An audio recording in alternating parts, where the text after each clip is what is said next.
morning.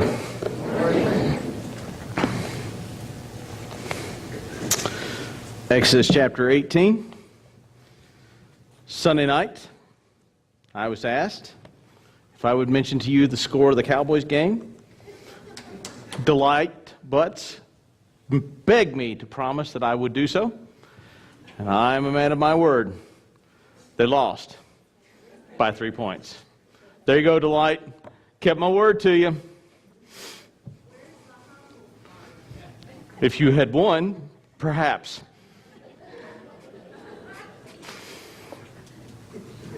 Exodus chapter 18. We're really going to be looking at verses 13 and on. If you want to read the part up to that, Moses gets his family back. Jethro shows up. That's his father-in-law, brings his wife and kids. Pow, there you go. A little bit more to it, but that's the nuts and bolts. Exodus chapter 18, starting at verse 13. I was just looking up a passage. It came to me as I was sitting there on the pew. That's why I grabbed my phone. I wasn't texting someone else. All the people I know, with the exception of my family, are here. It doesn't do any good to text you. The span of man is like the grass of the field. It grows up, it blooms, it withers and goes away.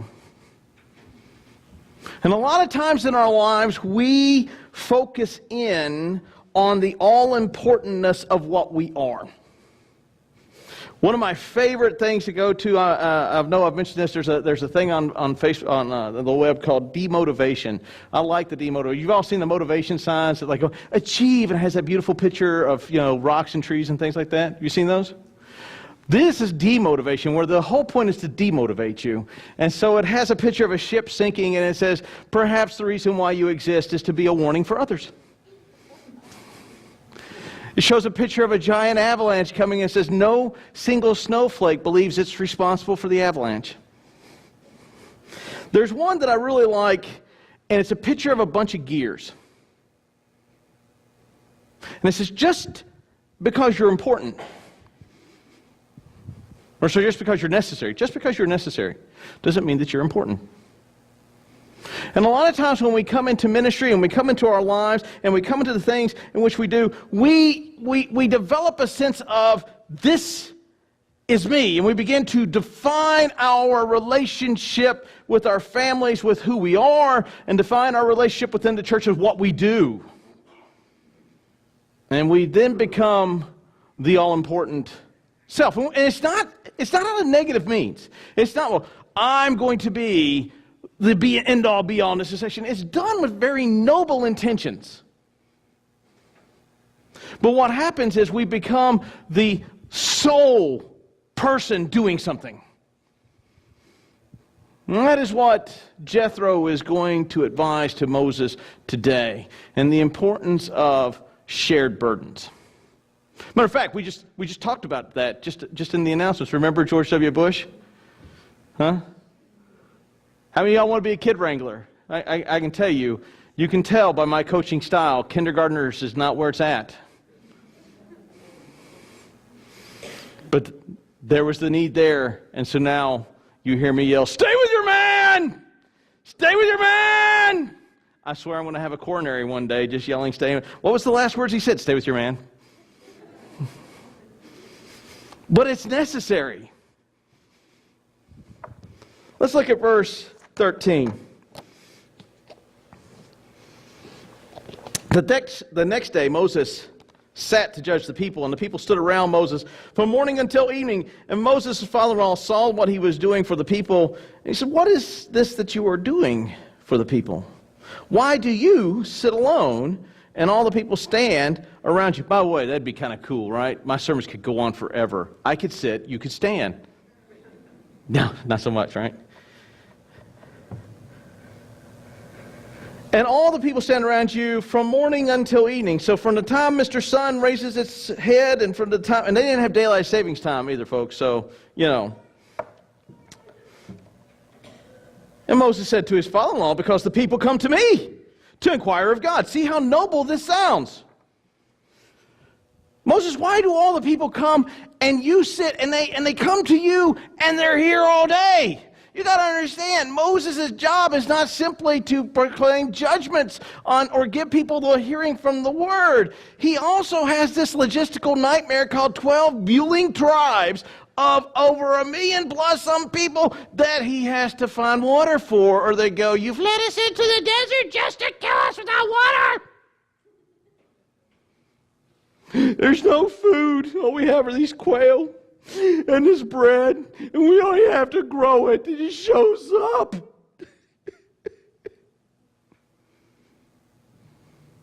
The water's too bitter. The water's too hot. I mean, it's almost like Moses meets the 3 little bears and Goldilocks. This porridge is too hot. This porridge is too cold. This porridge was just right. He's got that kind of stuff to mess with. And yet here he is, trying to do all of these things. What is going to happen to Moses? Those of you who feel like you are in that position where you are the end-all, be-all, not because that's what you want, but that's because you feel that's where you're thrusted, what does that make you feel like? I know that some of you begin to eventually dread the coming Sunday or the coming Wednesday.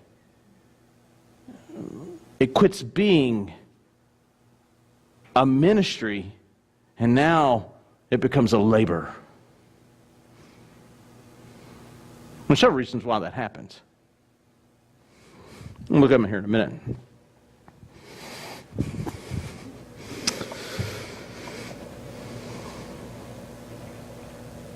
You and the people, Moses followed and said to him, "What are you doing is not good.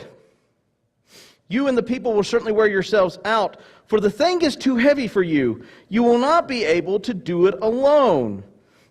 The task, Moses, that you are doing is not a one-man show.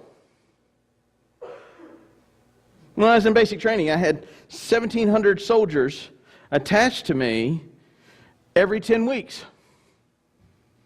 And I told them, if any one of you, I said, I have to triage my level of care to you.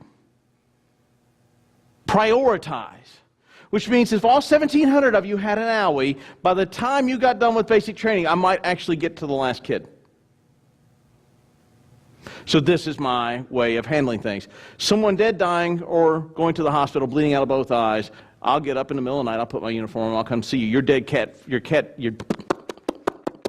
Fluffy, who you've loved since a kid, has died. I will see you when I get to you. Because it's a cat. And I hate cats. Seriously. Dogs I love. Cats a food ration.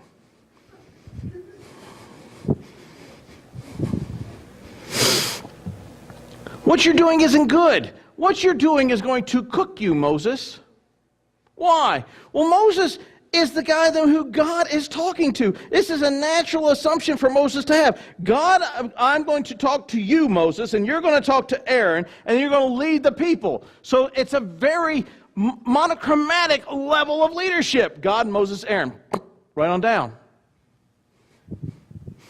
But notice what happens. Notice the response. Moses believes that he needs to do it because he's receiving what from whom?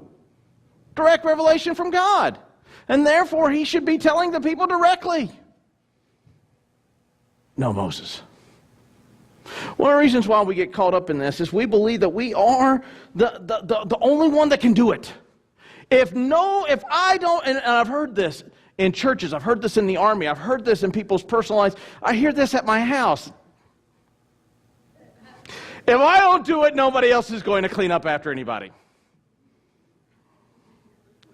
To which I still sit in the chair and just click the channel.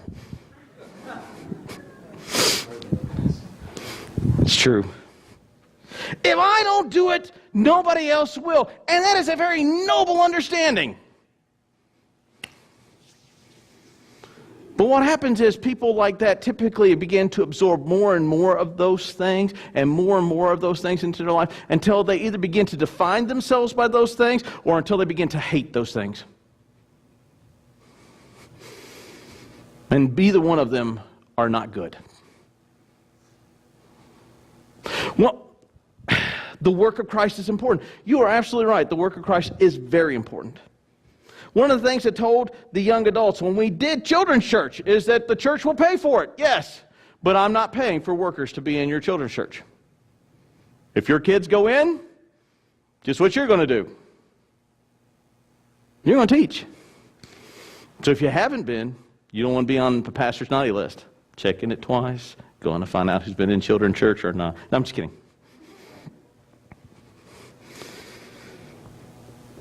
But what happens is we begin to define ourselves and we begin to suck that in. And here's the crazy thing about that. You know what it is? Other people will let you. I am happy and content to sit with my feet propped up watching TV.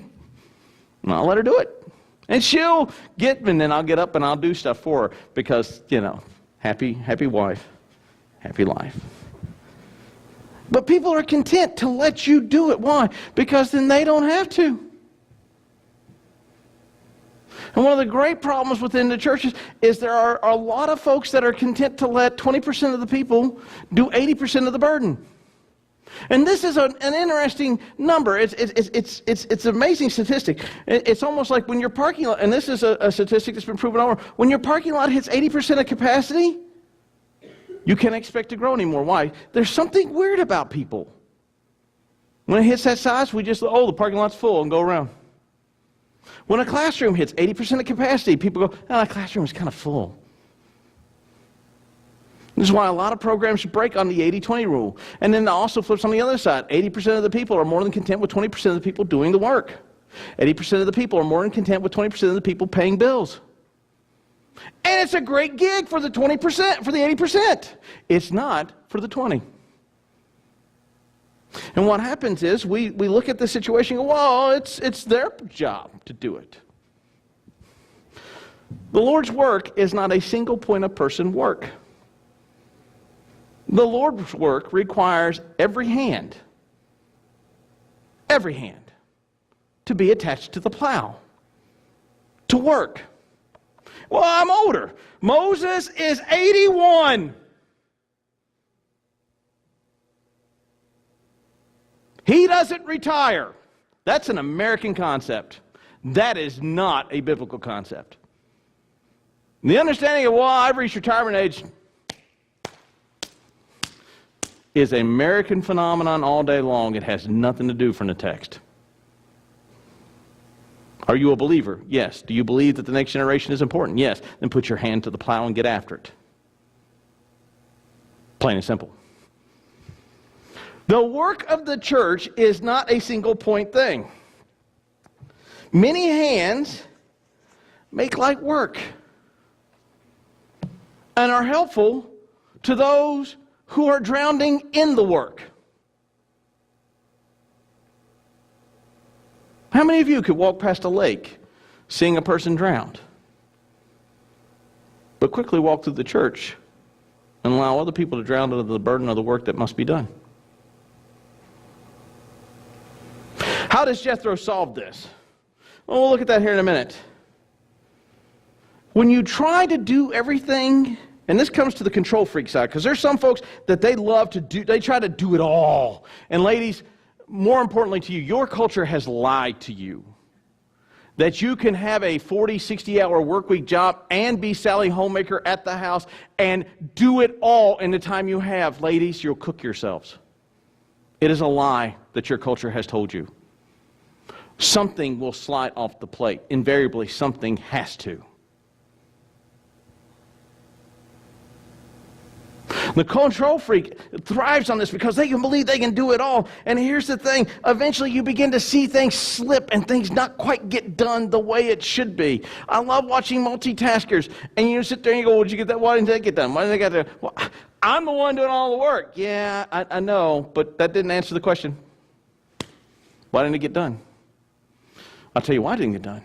You got too much on your plate. And by default, certain things had to slide off the plate. And the reason why that has to happen is because, well, one person's doing the work and some people aren't.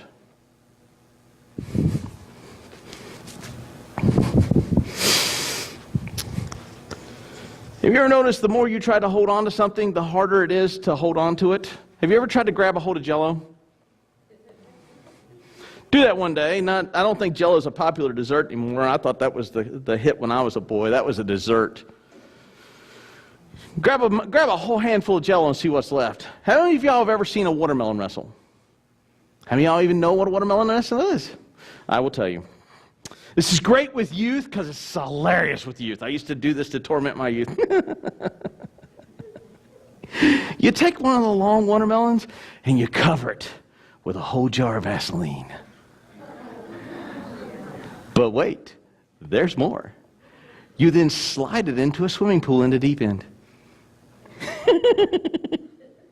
Since a watermelon is primarily water, the watermelon sits about that much above the surface. And you watch these big, huge, strong, honking boys try to grab that thing, and the more they grab a hold of it, and it requires about 3 people, one on each side and one to keep it in the middle. And then you can finally, and it's almost impossible to lift the watermelon out, but covered with Vaseline, it is really impossible to lift that watermelon out. And you'll watch people try to drown each other trying to get that watermelon out of and the watermelon will almost drown because the kid try to lift it up and the watermelon's just shoving them under the water. And you see the kid with this weird look in his face. When we try to do everything, it's like we're trying to wrestle a watermelon. And the harder we grip that watermelon, it only comes out as a team effort.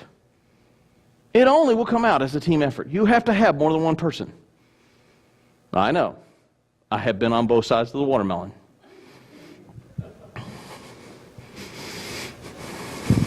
What you're doing isn't right. Well, how do you solve this dilemma? How do you solve this dilemma? Okay, you've pronounced the problem. How do you solve it? Notice what it says here. Notice what Jethro says. You shall represent the people before God and bring their cases to God, and you shall warn them about the structures. We'll talk about it here in a minute. And make it known to them in a way in which they must walk. But moreover, look for able-bodied men or able men from all the people. Men who fear God, who are trustworthy, and hate a bribe. That actually should define all of us. I know sometimes that doesn't define everybody within a church, but that should define all of us. But the first criteria that Jethro gives to Moses is look for able men. And one of the ways to translate that is able-bodied men. Another way to translate that is spiritually able men. So it has the connotation of both being physically up to a demanding challenge, but more importantly, spiritually up for a demanding challenge. You cannot be a hack at theology and be selected for this task. Look for men who are spiritually mature and physically able to do that. That should define a good chunk of us here, because if we've been in the church for a long period of time, we should be very spiritual people. Right? Or are we just pew sitters? Men who fear God. Men who have a reverent understanding of who God is. And also, if you look in the Old Testament, when they feared God, when God showed up, they recognized that God could take them out. Why is that important?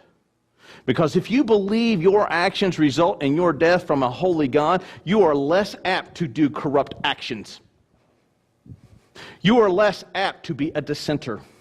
You are less apt to be a stirrer of the pot.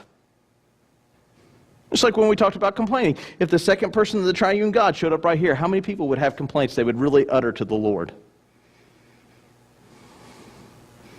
Men who are able, who fear the Lord with such a reverence that they understand that their very acts of things which they do, good and bad, affect their walk with Him.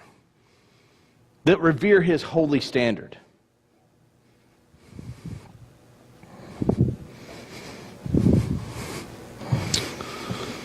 Must be trustworthy. Can't be liars. Can't be gossips. Well, a little gossip's okay, isn't that, Brother Ashley?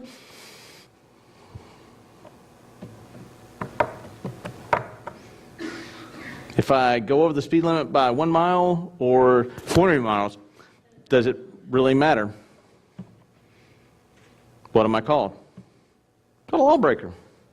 A trustworthy person, one who does not lie, one who also is not partakers of pot stirring, one who is not partakers of dissension, one who cannot be influenced. And you'll see this also come up in the next one, a man who hates a bribe. In churches today, we don't have people bribing other people. Go, hey, tonight's a business meeting. Tonight's a business meeting. Vote no on Prop A. You didn't see nothing here. Just something for your family. We don't have that. But what we do have are alliances within friendship. And we allow sometimes our friendships with one another to impede our ability to do what is right. A trustworthy and bribe-free man says, I don't care about the friendship over doing what is right for a holy God. That's a scary thing. That's a scary concept. I understand I have friends, but I must do the right thing. Folks, I have lost a lot of good friends for doing the right thing. Actually, I didn't lose any friends for doing the right thing because were they really my friend? A friend will recognize your conviction and stand with you regardless of the end result. An acquaintance will abandon you. We put the word acquaintance in for friend, when in reality, they are acquaintances.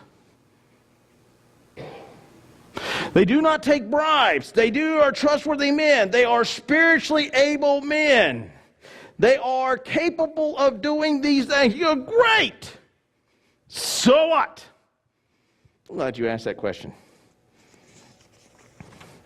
This passage was tossed around a bunch during this election season. I got to bring back my sippy cup. This screwing this cap off is killing me. This was tossed around the election season. People use this as justification for how we should be doing our electoral system. And the fact of the matter is, while you can pull principles from this for how we should elect people, this was not a blueprint for how we should elect people in a pagan system of government. This is for the people of Israel. Should they be honorable men? Absolutely. Should they be men who distressed a bribe? Absolutely. But to use this and say, well, this is how God wants all governments to be. Notice that Jethro doesn't say, and when I leave here, I plan to go tell Pharaoh to do the same thing.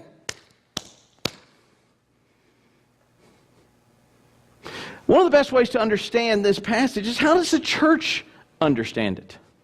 Glad you asked that question. It shows you're paying attention. Acts chapter 6. Acts chapter 6. You cannot understand the roles for Acts chapter 6 without going back to Exodus chapter 18. You just can't do it. The church is going to use Exodus 18, and you'll almost see the verbatim of the terminology.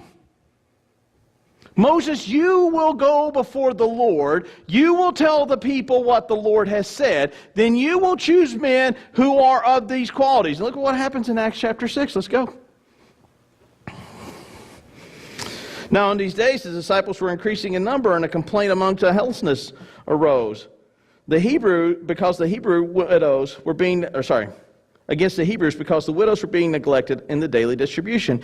And the 12 summoned the full number of the disciples. It is not right. Same kind of terminology you find in Exodus 18, right? What is being done is not right. It is not right that we should give up preaching and teaching to serve tables. Moses, you will speak for God as God has directed. You will bring the message to the people and instruct them of the laws and statutes. It is not right that we give up that same task to serve tables. Therefore, choose from among you men of good repute. Trustworthy men. If you go back to Exodus 18, trustworthy men. Men who hate a bribe.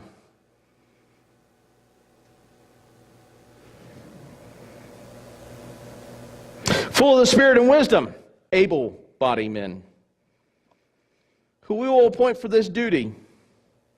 But we will devote ourselves to prayer and the word of the ministry. Notice how that is pulled forward in the New Testament. It is designed for how the church governs itself, how the church does its business. You have the elders, and their job is prayer and preaching and teaching. And the deacons, whose job is serving. You have Moses. His job is to speak for God to the people, and these lesser judges to do things for the people. It is service role initiated in both examples. It is not political-based formula for how you should run a government. Can you use it as an analogy? Can you pull it for it? Sure. But to blanket apply it is to misuse the text. So you may be thinking, well, this is great. So this is how deacons should be going. Well, yeah, that's great.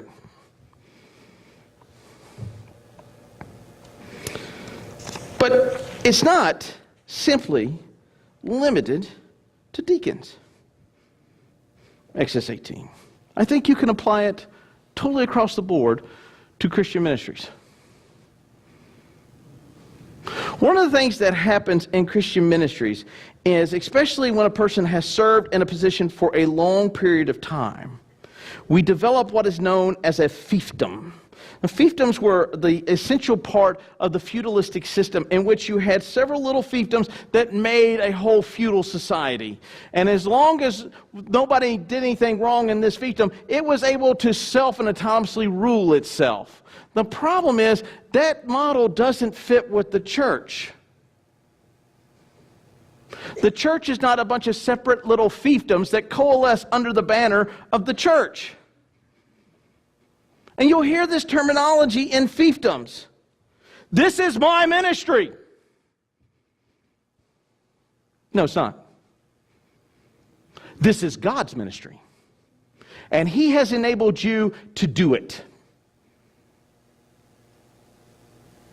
When we begin to say things are mine, we are now defining ourselves by what we are doing, and we are telling people subtly in other terms to keep your hands off. That's a fiefdom. That is not the church. All ministries are God's ministries. They're not yours. He enables you to do them. He equips you to do them, but they are not yours. And here's a great thing about God and His enabling gift. He can shift your enabling to do things other than what you're currently doing. And so by defining yourself by that, you end up then limiting yourself to a role. Typically, when you have that statement made, you push away those who would like to be involved in your ministry. Oh, wait, no, it's not yours again. Remember, it's God's ministry. One of the great retainers of people to the church is to have them involved. To not have people involved is to demand to have a church that will die. That's what you're saying. This is mine and no one can help me with it. That's what Moses said. And what's going to happen to Moses? He's going to work himself to death. Some men in ministry think that they're the only ones that can do it. I had this happen to me in Italy. Had two people, they were responsible for doing the meals, and they got very upset. And I said, well, I don't understand why you're upset. And they said, well, we're leaving. Folks, let me just tell you how my personality works. I don't negotiate from a zero sum. If you begin saying, I'm leaving or you change, that will fall on deaf ears with me. We come to the table putting everything on the table to negotiate, or I'm just going to go, okay, bye-bye. Because there has to be some room to negotiate, and if there is no room to negotiate, then there's not a negotiation. So they came and they said, well, we're leaving, and you'll never get anybody to do a Sunday night meal. Okay. That Sunday night, I went into my congregation and I said, I make the best chili in the world. Being a transplanted Texan who's been there for 20-something years, my chili is so superb that I'm willing to put my chili on the table to compete with every one of y'all's sorry excuses for chili. And I will bet that not only will my chili beat all of y'all's, y'all will be begging me for my secret herbs and spices.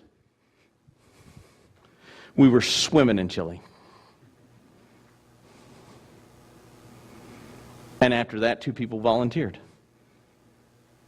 And they ran the meals. Only I can do it. No. God has equipped you to do it. There's a band, some of you may know them. There's a band called Trans-Siberian Orchestra. They do a lot of Christmas music. For some of you older folks, probably I would ease into it. You've got to think Eastern Orthodox heavy metal hair band meets Christmas music. Okay? They did a non-Christmas album called Beethoven's Last Night, and I really enjoy it. And they have a great line from one of their songs in which the devil has now come to Beethoven and has begun to enforce the contract that he had him sign. Beethoven's response is, I am too important. I can't go. The world will be robbed of my music. And this is the devil's response. Graveyards are filled with important men who believed they could not be spared. But they were in the end. The minute you were born, you were dying. Every breath you take is a precious gift from God.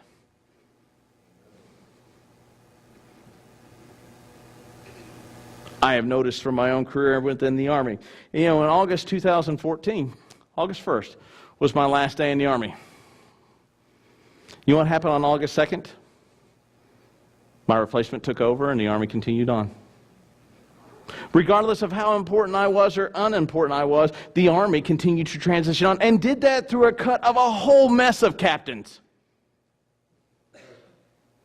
Does that in spite of a whole mess of losses. You go back and you read the Civil War, you do not see the Army disband over a large amount of losses. What the Army simply does is go, okay, they are gone. I now must move forward. The idea in our head that somehow what we do is so important that we cannot be replaced, including in ministry within the church. Let me inform you that God can replace you with someone that looks exactly like you. And the church will truck on. Maybe not in the exact same way, but it will truck on.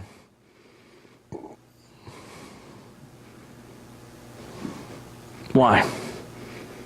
Because man's days are like the flowers of the field. We spring up, we flower, we die. Another section of the text says, and the wind blows over it, and our place is remembered no more.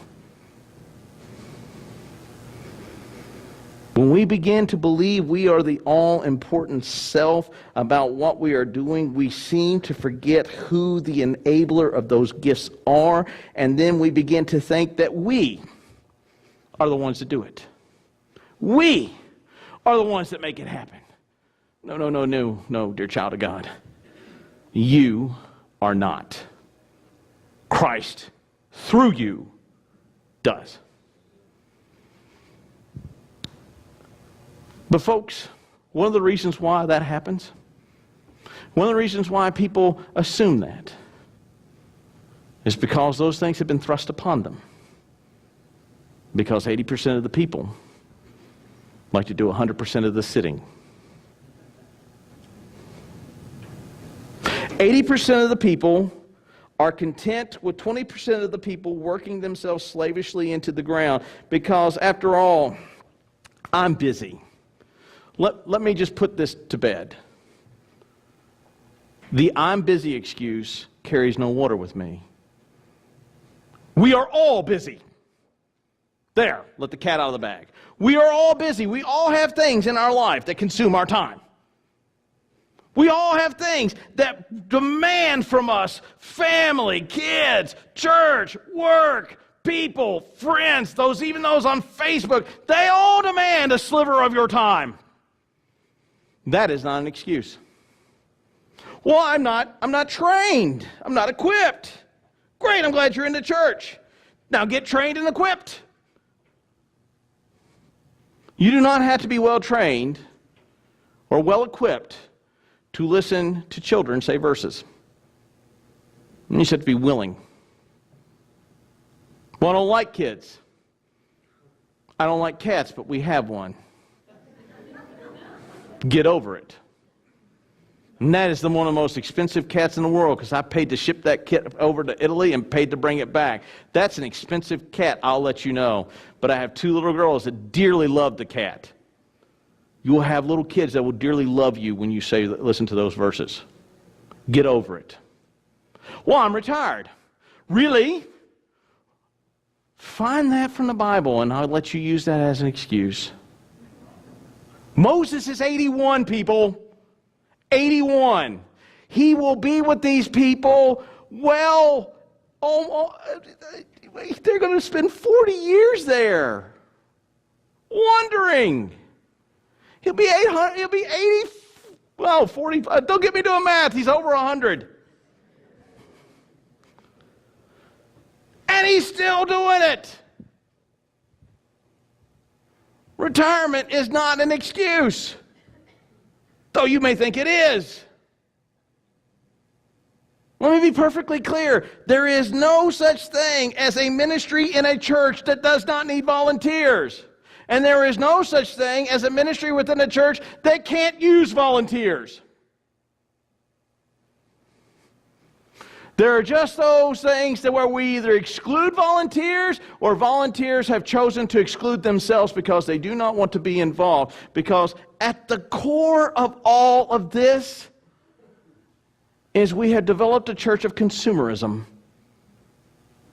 I come to church to get. Folks, that's sinful.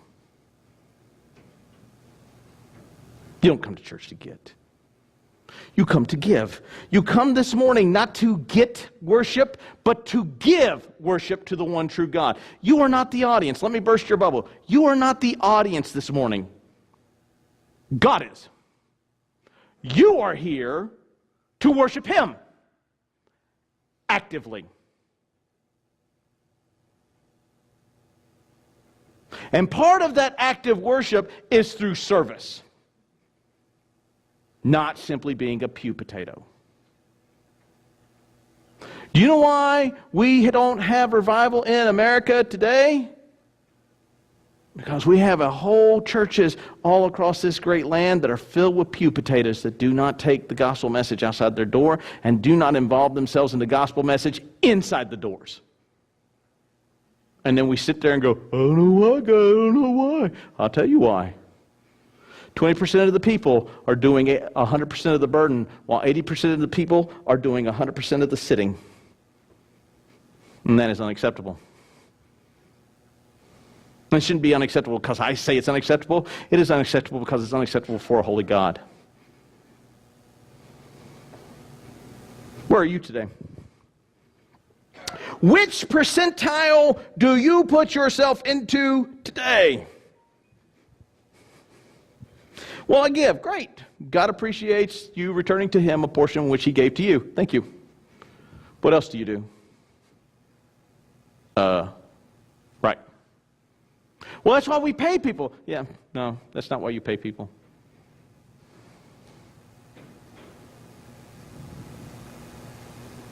What part of the equation are you on?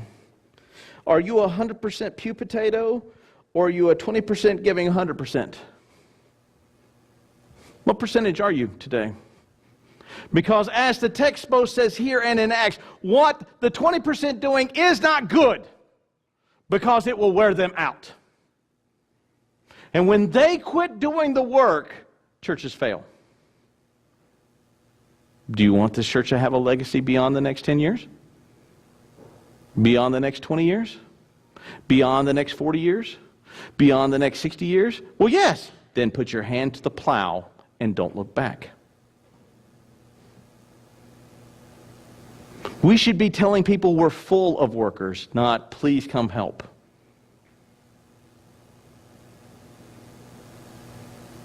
What percentage are you today? Are you the 20% giving 100%, or are you the 80% sitting 100%? As the praise band comes to sing, I want you to ponder that thought. I want you to contemplate where you are on that scale. I want you to sit and list out all the excuses as to why you cannot. And then look for reasons as to why those are false excuses. Because they all are. If you're here today and you've been wanting to join the fellowship of this church, I would really appreciate if you would like to come forward. I'd love to sit and talk with you. Turn my mic off. It'd be a conversation between me and you about the fellowship of this church as the praise band leads us in singing.